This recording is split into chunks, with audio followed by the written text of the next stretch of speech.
Salam alaikum et que la paix soit sur vous. Aujourd'hui, je vais répondre à une question. Voici la question. Si l'islam était la vérité, pourquoi y a-t-il tant de religions dans le monde? Je répète, si l'islam est la vérité, donc la vraie religion, pourquoi il y a autant de religions dans le monde? Donc, je vais commencer l'explication. On va démarrer au tout début. Allah nous a donné ce qu'on appelle le libre arbitre, c'est-à-dire la capacité de faire un choix, qu'il soit bon ou mauvais. Depuis le début de l'humanité, il a envoyé, pour chaque peuple, des messagers. Petite parenthèse, le libre arbitre a été donné uniquement à l'être humain et aux djinns.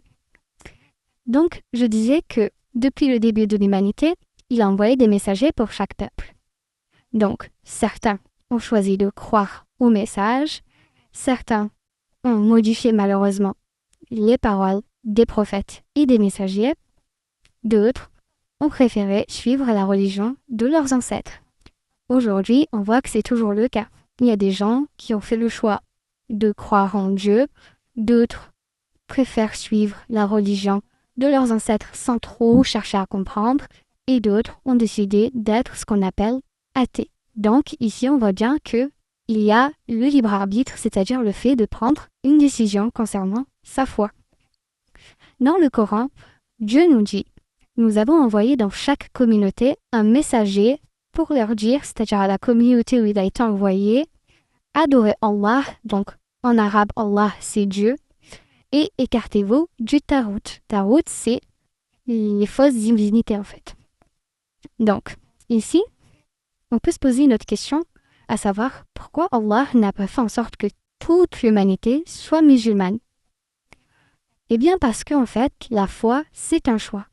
Donc, c'est pas une obligation. On n'est pas obligé d'être juif, on n'est pas obligé d'être musulman, on n'est pas obligé d'être chrétien, etc., etc. C'est un choix. Donc, c'est Allah subhanahu wa ta'ala. Donc, si Dieu avait décidé de forcer toute l'humanité à croire, il n'y aurait donc plus d'épreuves. Donc, également, il n'y aurait plus le mérite d'être croyant. Parce que lorsque nous sommes d'une telle religion, ici on parle de l'islam, il y a un mérite d'être croyant, parce que qui dit croyant dit obligation religieuse, dit récompense pour le delà, etc., etc. Donc en conclusion, le fait qu'il y ait diverses religions, cela fait partie de l'épreuve de la vie.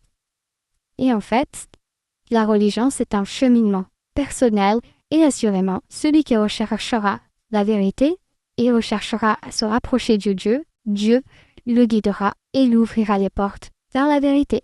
Je vous dis